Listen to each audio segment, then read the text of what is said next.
Okay, so I'm gonna start looking at the tender, and it's actually a little more promising than I thought it would be. I see some potential locations to mount a third rail pickup roller here, so I might be able to use that as a mounting location. And the Kadee mount for this shouldn't be too bad. The Electrocoupler here is on a fixed mount, and I could probably make an adapter right off that screw pattern there. So this might not be as difficult as I thought. Again, another third rail tender where the whole thing is floated off the wheels. So this has no ground pickup whatsoever. So I may try to figure out a way to get these axles fully electrically conductive, or come up with some kind of ground wipers or something, because I would like this to pick up ground. So let's get into it.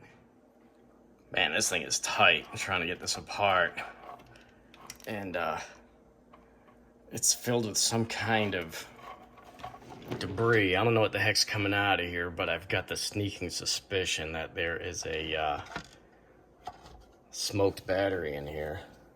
That's some other crap, but I've got this crap coming out of here, which looks very suspicious. Oh man, that is a bad scene. There's a 9-volt battery in here, and it at some point just exploded. I'm glad it's kind of on the ass end of the tender here, over the speaker and not over the motherboard. But man, I can't get the tender shell off here because the battery just blew out, and it's like stuck under that lip. Good grief. Oh man, that is just nasty. Jesus. And I thought I hated freaking smoke units. This is just criminal. Leaving this in a nice engine like this. Look at this thing. It just completely went crazy in here. Oh my God. It's almost out. Dude, that is so gnarly. Oh man. Recommendation: don't leave batteries in your trains. That is terrible. Good grief.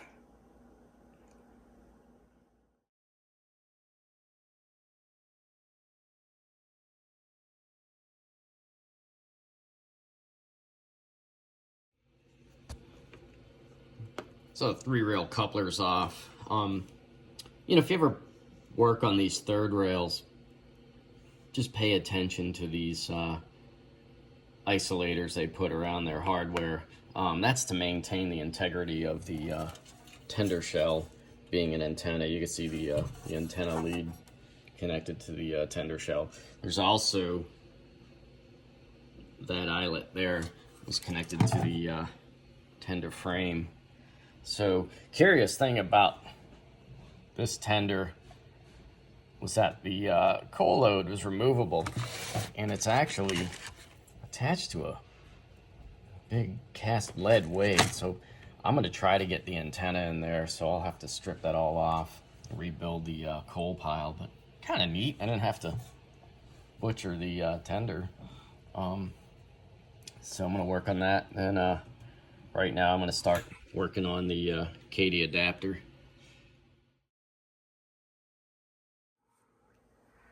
Okay, so we're kind of into the tender now, and as you can see, things are a little chaotic here.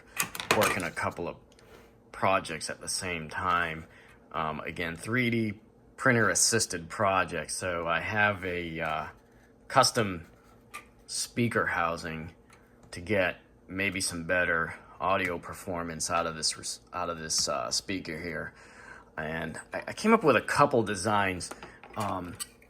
Here's the initial one. I don't know what the heck happened. I think I printed the sidewalls too thin, so I changed the quality of the print. I added a few features, but as you can see, this isn't just a a spray paint cap. I needed these kind of cutouts to clear the EOB setup, and then I have this switch stack up here, which was also the battery platform. So I cut the battery platform away because I'm not putting a battery back in this thing yet. You saw why. And so this guy's gonna live about here.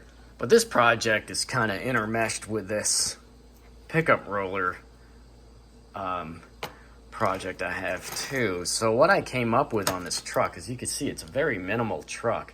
In 3-rail, we're kind of blessed and cursed with all these different truck building philosophies. Like, here's my legacy K4 tender. You can see how much meat they put on these trucks, you know, just to get a pickup roller on there.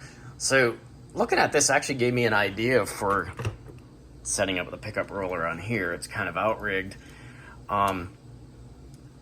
And what I decided to do is use these 2 holes through here, and I tapped them for M3, and I used some of that laptop hardware, these really short screws here to mount it. And I had these bridge sections. Let me see if I can find the other test prints. I made these test prints just to fit up the whole assembly, and as you can see, this was printed in low quality, but it was just good enough to, you know, figure out how things were going to fit in there. Then I printed up a second one with some anti-rotate features to restrain this pickup roller, you know, torsionally, so when it went through switches it didn't get all twisted up. But then it ended up too long. But this was good enough for me to figure out where the this pickup roller assembly was going to land. You can see I found this one in my stash. It's got a little cutout to kind of clear an axle. So it's pretty tight, but I think this is going to work. And this was the frame piece. Now this is kind of interesting. I think a lot of people didn't like these high iron models because a lot of the construction was screwed together. But that's really beneficial, especially if you're going to mod these things, you know. You don't have to take out the blowtorch and put things back together. And there's my new scribe hanging off my Kadee. Anyway, but that was really cool. I was able to split the frame rails in half. As you can see here, they're like cast brass. And I was able to come up with a good fit up, so you can see my clearance here. So I can't get the speaker housing back on until I put the frame back together, so that's next. Okay, so here's how the speaker housing fits, and you can see the cutouts I made for it to clear the EOB motherboard in this switch plate assembly. So my next thing is I have to do a little power mod to this board. These EOB motherboards were known to have kind of a weak power input. It was just this JST connector here.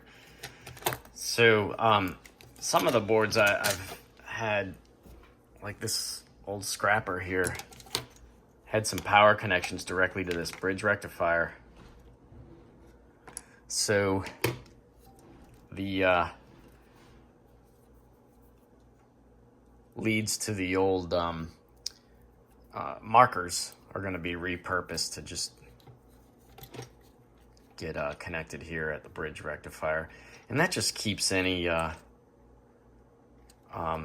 potential for blown traces on this board. So that was a mod. If you got these as an aftermarket board, sometimes they'd have the power leads already hooked up to the bridge rectifier like that. So I'm going to do that just as a precautionary kind of thing. Okay, so I have my auxiliary power connection directly to the AC side of the bridge rectifier. I've also tagged in the auxiliary pickup roller directly onto the bridge rectifier here too, so I think we should be pretty good. Okay, so I have my 1361 board going in here, and it's going to replace this generic sound set that Third Rail used in here. I really like the 1361 sounds Lionel did. This was from their K4.5 from like 2000 or 2001. Anyway, I had mentioned I wanted to talk about this board because I learned a little bit more about it. I had mentioned in one of my videos that I thought the power board actually had the audio driver. Well, as you can clearly see here, it's really simple. You got track power in and you got 5 volts out. And everything in the Lionel realm is always kind of referenced to chassis ground or outside third rail. So it's really simple. And then there's a 9-volt backup, and even a 9-volt battery. The negative is grounded to the basically chassis.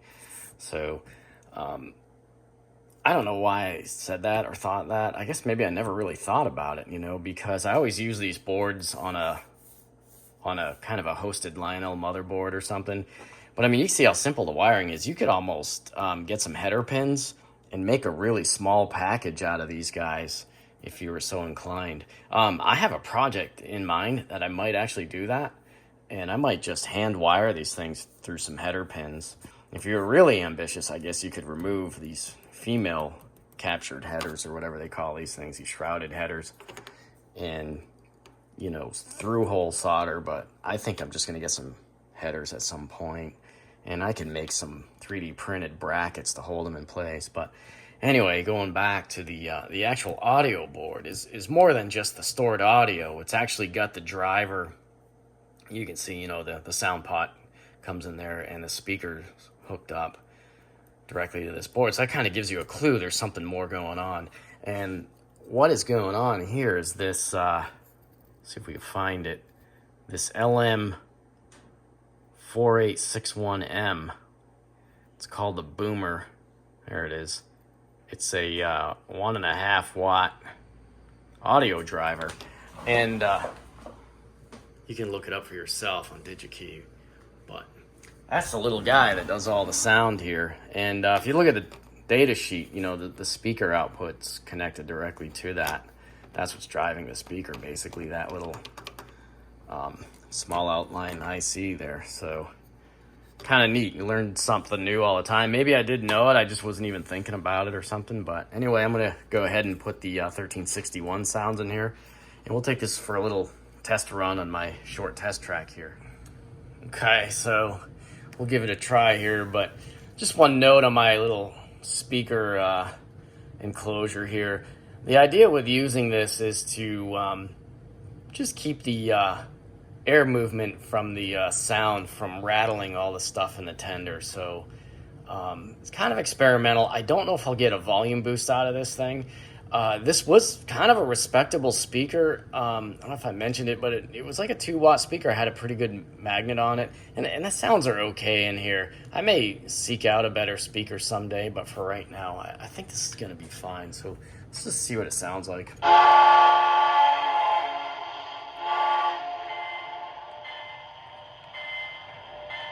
See.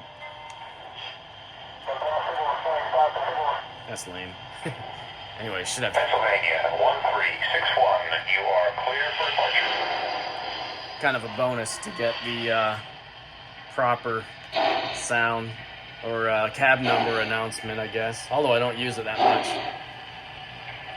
It's running pretty good. My old notes on this engine had it as having like a 27-to-1 gear ratio with the stock pulleys. So it runs real smooth. It's got a smooth startup. These EOB engines, they kind of step out smartly. They don't have like a ramp up to the first speed step. So the lower gear ratio helps. It does limit the top speed, and I think that was another thing people didn't like about these. I think some people went and got from Sunset like an alternate set of pulleys, but I don't know. I think I'm going to be happy with this. Doesn't have to be a rocket really, but we'll check that out here on the layout soon. So I decided to do my homemade antenna here, and it's just a strip of sheet brass with the antenna lead soldered to it, and then I heat shrink it and glue it under the coal pile. The current coal pile is a lead weight, which I think is almost unnecessary. it's just kind of overkill to hold the tender down or something. I don't know. So what I'm gonna do is, because now this is sitting on this deck, I 3D printed a floor for my new coal pile that I'm gonna make. So it's just a low quality printing. It fits in here really good, but I think I probably should have made it about a millimeter shorter. I'm gonna take it to the belt sander, just knock it down, but it fits in here pretty good. And so that'll be the basis for the new coal pile eventually, and it gives me clearance over that antenna.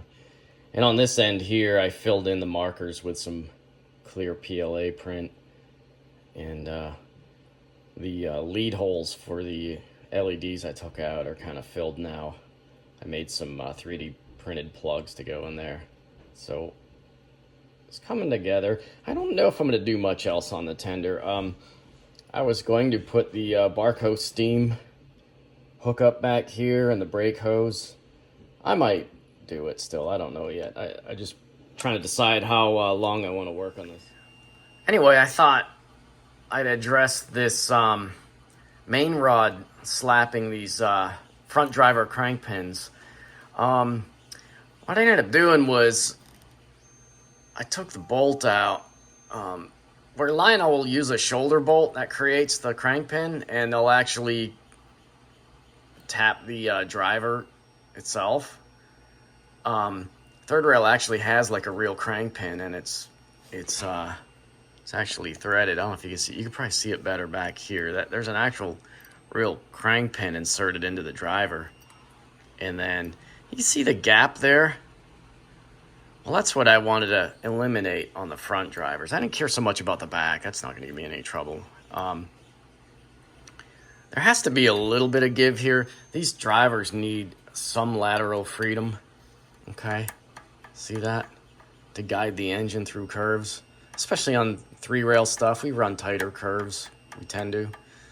So I ended up removing the bolt and cleaned out the thread a little bit. It was just 2 millimeter, and was able to seat the front crank pin bolts down a little tighter, so there's less of a gap in there. The other option is to play with the bushings here, these spacers on the main crank pin. Push this main rod out a little further outboard, closer to the eccentric crank, but I don't know if I'll have to do that. Here's my little setup. I use I don't know what this was from, but this is connected into the motor connection on the shrouded tether here. And that way I can index the drives and access all the hardware I need to get at. And then also test it out. So, just a note, when you're running these engines upside down, you might not get the smoothest motion just by the nature of the rod assemblies and stuff like that. So I wouldn't worry about it. You really want to concentrate on just seeing if the main gearbox moves correctly, the main drivers. I did add a third pickup roller on the engine itself. I was trying to get away from not putting one on the tender, so I'm just going to leave it on. It's actually set up. I made again another printed adapter. There's just a printed adapter. It's a flat plate that goes across those 2 bolts. I don't know if you can see it, but I'm just going to leave it in there. I think this was a 3rd rail pickup roller from something. I don't know what. So this thing shouldn't be starved of electrical contact. I'm still a little challenged on the tender for ground pickup. I don't know if I'm going to address that. I'm going to see how well this runs. All it has to do is crawl through my number 5s forward and backwards and across. So anyway, I also have some small Allens to re-index my eccentric, so I'll do that next. All right, anyway, here's my removable co-load, a 3D printed adapter. See, it's hollowed out to clear my antenna. And nice thing about doing it this way is I can make the co-load away from the tender. So, and I actually recycled the coal from the original lead weight that was on there.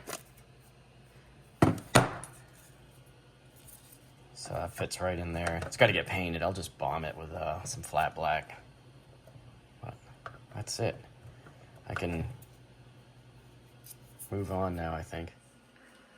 There's some guys out there that are always complaining about, having a third rail, 3-rail track, spoils everything. Well, you know what, fellas? How about no rail? How about no rail? Nothing to complain about now. Okay, so I wanted to correct this eccentric crank angle at bottom dead center. I think it should be pitched forward about 13 degrees, 13 and a quarter. And that correctly actuates the eccentric rod, the expansion link, and then therefore the radius rod, I believe, which then actuates our valve. Get my finger out of there. So this is basically Walshart's valve gearing. So I got a nice set of little mini Allens, and I found that the crank pin is fully round, it's not indexed, so by loosening that set screw I can tilt this forward. So let's see, let's compare the motion now. You see we're getting a little motion out of the expansion link there, but we should have more than that. And one of my major complaints with a lot of 3-rail valve gear is the fact that they never really correctly restrain the valve rod, and it always tends to bounce around like that. So I'll get this correct, but there's kind of rapidly diminishing returns on stuff like this because of things like that are missing. So I don't know, we'll fix it anyway. In my further investigations on this clearance issue with the main rod, I've got these 2 bushings on the main crank pin here. Okay, and one is actually a little thicker than the other. One is about 2.08 millimeters thick, and the other's 2 millimeters thick. So if they were on backwards, that might be our issue. Anyway, let's put it back together and figure that out. Using my Harbor Freight calipers here. One bushing is about 1.97. Don't make fun of these. These are great. These are perfect for working on trains. I have a Mitutoyo that I use professionally, but if you can get one of these, I think they're like $20. They're worth having on your bench. Just make sure you set your 0. Here's the other bushing, or spacer, whatever you want to call it. I am so close to getting a lathe for making little parts like this. Nice little Sureline lathe. I got a line on one somewhere. I have a 5400 in the back corner here that I think I have everything, all the tools ready for it. It's for another project. That's for the T1 there.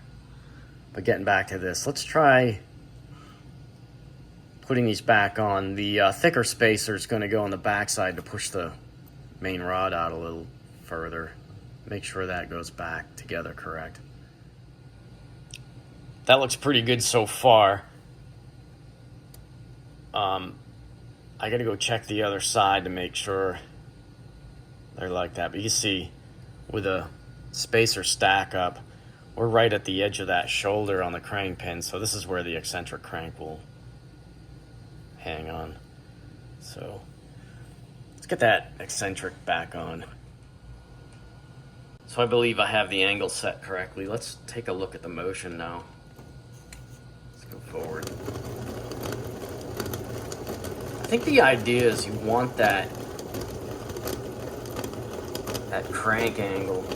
It looks like it orbits the axle, doesn't it?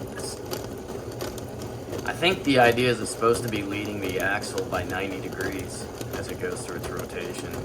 So you see, we got a lot of motion now out of our expansion link there. And if I don't know if I can get at the bell crank anymore, but I could get more valve stroke by moving that bell crank. Let me see if I can grab that bell crank. It's up here. It's not quite connected to the output of the power reverse here. You can see there's a little mismatch.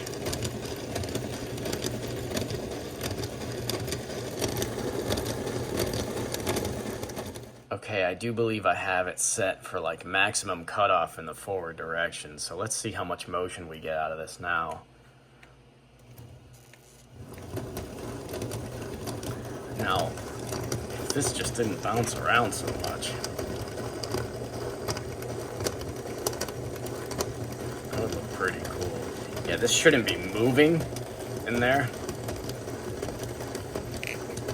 But anyway, I think we have enough eccentric rod and expansion link motion here.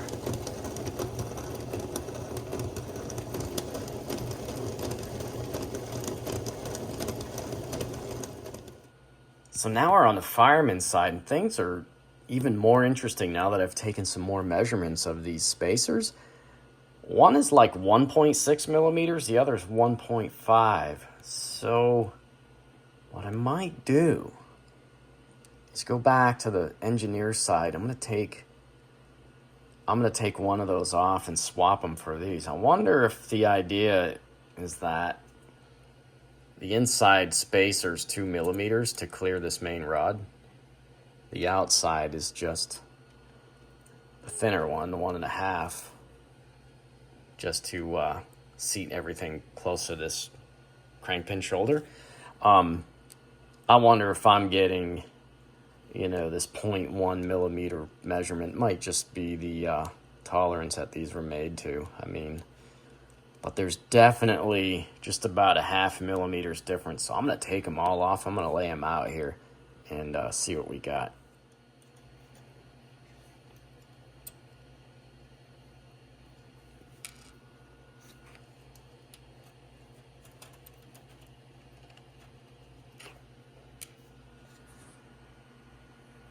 Yeah, you can even visually see that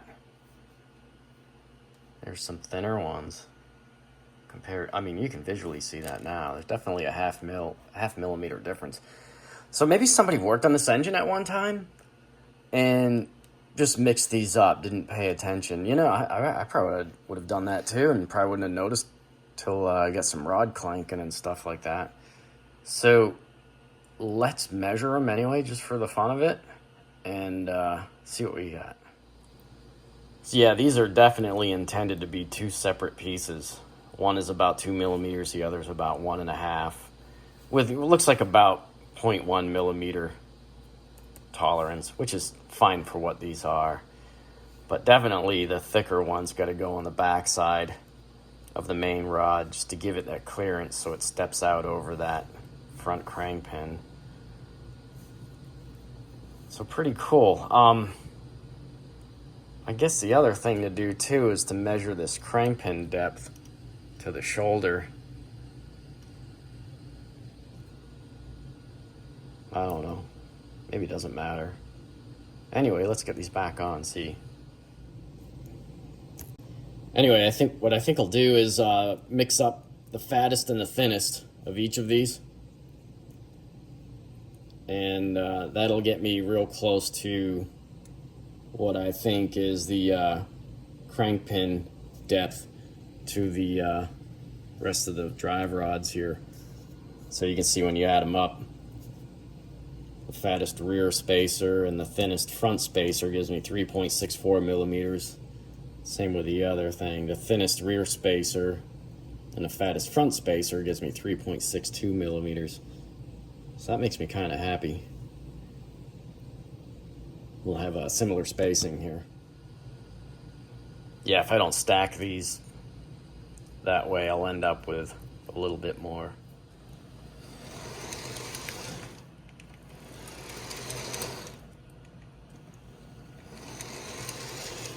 All right, I ain't getting that rod clank anymore. So I think we won.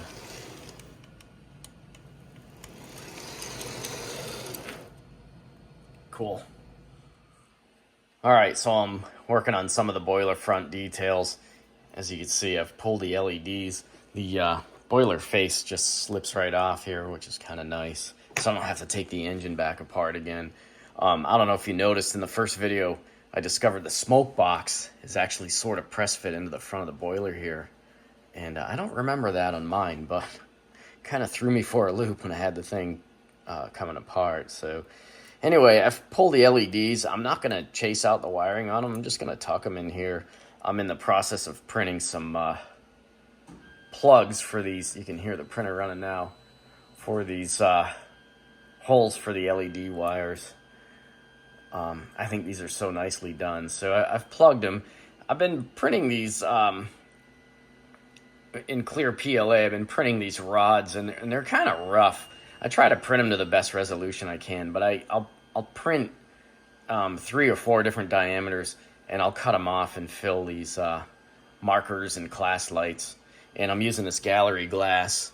I kind of glue it in with a gallery glass, and it gives it a little bit of gloss. And the backside here I've just filled with some putty. So these will be unlit. So once I get the boiler plugs done, I'll install them. But also I'm making a new lens for the headlight. And I just use these cheap leather punches. And just, I had some scrap. I don't know if this is acetate or something from my junk box. So that'll be the headlight lens. And I'll probably glue it on with that gallery glass because it dries so clear. And so that's it. I got to paint, I don't know if you can tell, but that is actually black compared to the pretty proper shade of Brunswick. A lot of Brunswick ends up almost like pea soup green or army green, but this is pretty acceptable, and it weathers up nice, but that is definitely black. Also, I believe this front running board is black, and I may repaint that. I don't know if you'd even be able to tell after I paint it, but I believe this is a signal box, maybe, for the cab signals. I forgot what they call us, but I'd have to look it up. Anyway, that's black too. You can clearly see the contrast there. So I don't think I'm going to change this headlight LED either. It's kind of orange looking when it's not lit. Sorry about that. But it lights up a nice color, as you maybe saw that in the first video. I won't mess with it unless I have to. That's not going to bother me a whole lot. So.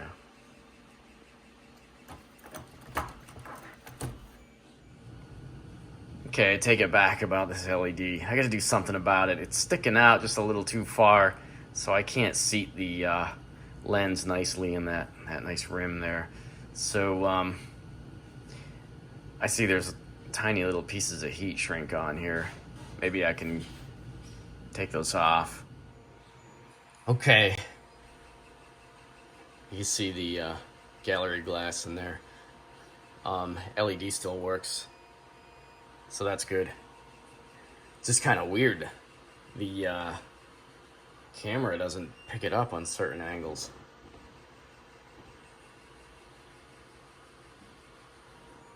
Anyway, let that dry overnight. Alright, so I have the boiler plugs in place, and they were supposed to be a little more elegant than that. You know, I made the radius to fit the inside of the smoke box, but I ended up having to cut them down because there was that like handrail stanchion in there. But anyway, that's the plug, and once I'll put a little bit of putty on it, and should be good to go. So where's the boiler front? Let's put it back on. And we're back in business.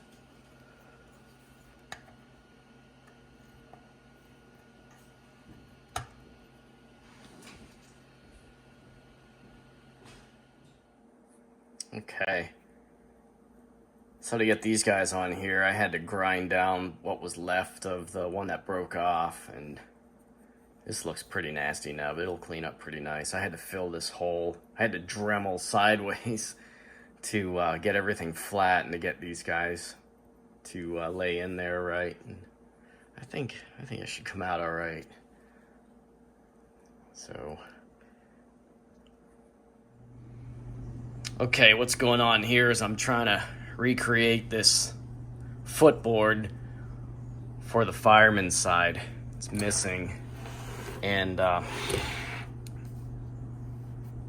it's gonna go under here. So I tried to use my Sure line a little bit to mill out, I don't know if this was 1/8, some 1/8 square stock. And then this was too floppy to really work in there. So I ended up kind of getting it close, and then I actually just dimensioned this on the belt sander and then cut it to length. So it's about 70 thou high in the back, this little L channel, and it's about 100 thou wide. It ended up a little thinner than I wanted, but I don't think anybody will ever be able to tell. So I'm gonna try to get it in here. I gotta make some brackets to hang it. I did find some mounting holes, so I'm gonna measure those up and try to come up with something, some kind of mount for this thing. I don't know where this is at. I did not find it in the box. All right, here's what I came up with. Just made this out of scrap from my brass box here. Hopefully this will work. Let's try, I think I'm gonna epoxy it on. I don't know, there it is. It's not perfect, it's not horrible, but it's there, and it was missing before, so we shall continue. So at this point, I thought I was ready to do some decent shakedown runs, but as you can see by the rapid flashing of the reverse light here, I'm having a bit of a TMCC reception issue. And I'm in the process right now of trying to determine if it's the antenna or if it's the R2LC. Another problem that can spoof this is the R2LC physical serial connection wire that goes to, like, you know, the other boards. But right now I'm kind of trying to do the magic mind meld here with my hand, and you can see that I can kind of strengthen the signal. So I'm suspecting either the antenna or the R2LC. So I'll show you what I figured out here. So sometimes in the course of troubleshooting a problem, you get caught up in a loop. And I had mentioned that sometimes an antenna or a reception problem can also be kind of spoofed by a serial comm problem. So right now I've got this, my favorite little toy here, this little $20 scope. And I have it hooked up to pin 24 in the R2LC. And this is looking at the serial comm. And it's kind of an interesting signal. It's just a 5-volt square wave, but it's got a funny duty cycle, like, you know, 68% or whatever. It bounces around. But it's also at 120 hertz. And what I noticed was that when the engine went into this mode where it was getting the compromised signal, that frequency went all haywire on the square wave. And you'll see it happen here in a second. And you see the rear headlight there flashing around. Look at the frequency going to, like, bouncing around 60, 70 hertz and all this stuff. And even the duty cycle goes a little nutty. So it was explained to me that this signal is sort of like maybe the keep alive signal, so that when you're actually having a reception issue, it goes kind of nutty and it tells everything that something isn't right. So you look, I'm doing the mind meld here with my hand. I'm kind of strengthening the antenna again. You can see the frequency's trying to come back to 120 hertz, and the duty cycle is kind of getting close. Maybe somebody out there knows what I'm looking at here, but this was just something, you know, just went down the rabbit hole. It was kind of a waste of time, but not really, because I never actually ever looked at this. And it actually turned out I did have a weak R2LC, and I didn't really get to determine that until I got it back on the bench and, you know, I had the shell off, and the R2LC I had in it currently, I just started putting my finger around the board itself and found that I could replicate this problem again. So kind of funny. You go down the rabbit hole, but then, you know, you kind of go into this loop too. And I think I was on the path of discovering something new about these old electronics again. You know, I'm always constantly learning stuff. But anyway, turned out it was a weak R2LC, and that was all. So we're moving on. So I have a nice sound chip in there, but the volume is very low. I think the speaker is actually pretty decent, but the problem is it's a 40 millimeter speaker, and it's trying to make sound out of this 25 millimeter hole. So I'm going to try to open this up a little bit, and I have here my trusty Unibit I'm just gonna see if that'll help. I'll open it up and then deburr it real nice. See if I get some more volume out of this thing. Alright, this was probably the first time I really took a unibit to a train, so I guess there's a first time for everything. It's not totally disgusting looking. I mean, you'll never see it. I'll just bomb it with a little bit of flat black here. And I went from a hole that was like about 25 millimeters to about 34. So hopefully we've got some more, we'll allow some more sound waves through. I've got this truck assembly. Of course, my third pickup roller assembly kind of blocks this up real nice. But it wasn't very loud to begin with, so you can see there's a speaker hole under there. So I guess we'll see what happens when I get this back out on the layout.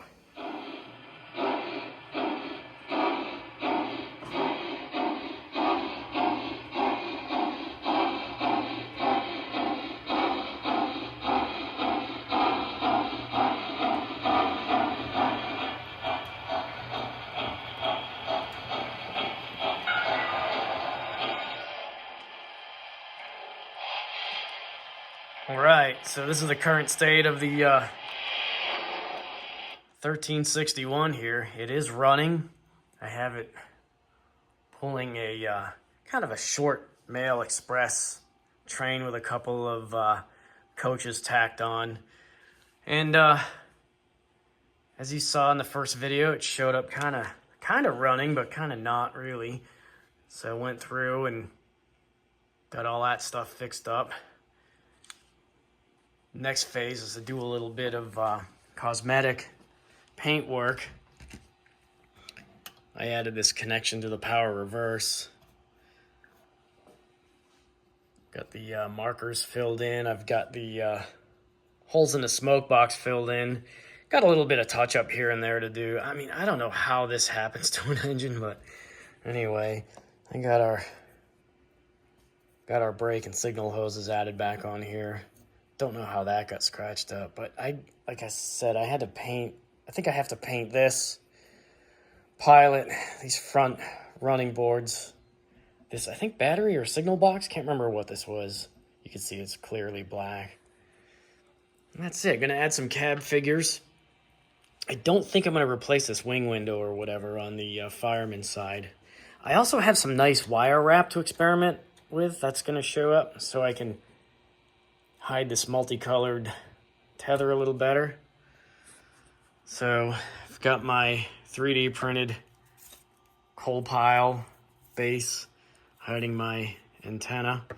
And like I was saying earlier, you know, the whole week R2LC troubleshooting loop, that was pretty interesting. I learned something new every time. I always try to dig into a problem I've had in the past before to see if there's any other factors. It was really interesting to see how that serial comm behaved in a degraded antenna situation. I was told that it changes the duty cycle if the antenna is weak to kind of let the rest of the electronics know that there's an issue. And whether that's true or not, it kind of makes sense. There's a lot more to this old, simple, early 2000s era electronics than you'd realize. That's why I'm a real big fan of that era. I like the sounds, and anyway, as long as I could still get them, I'll use them. And like I said, there's some unique sound sets they'll never make again. Like this one even has even has the correct announcements and stuff. So let's see if I get the sound back up, which is always kind of nice. It's pretty rare. It's just kind of cool. I hardly ever use the announcements, but I don't know if you guys remember the 1361 Lionel made had those nice sounds in it, but it was, I think they probably based the die-cast shell off of fitting on whatever giant Pacific wheelbase frame they had at the time. So it ended up like about, I don't know, two feet too long. So it was kind of funny looking, the Lionel one in the firebox. It had this extended like Bell Pair Firebox. We used to call it the K4.5. Sounded great, and at the time I had one. I put EOB in it, and had it for many years. So anyway, this is the current state of the K4 project. It runs. My 3D printed traction tires are performing as expected. This engine isn't like an incredible puller. It was never really known for that. So you can see here I've got pretty short train. What is this? I got a Atlas X29. This was a GGD B70 something. I don't know if it was quite correct, but it's plastic. It's lighter than those brass head end cars I was dealing with a few videos back. I got a couple of Weaver B60s, an MTHR 50, and a couple P70s on the end there. So that's it. We're running, and maybe the next time you see this engine, it'll be all weathered up and earning its keep.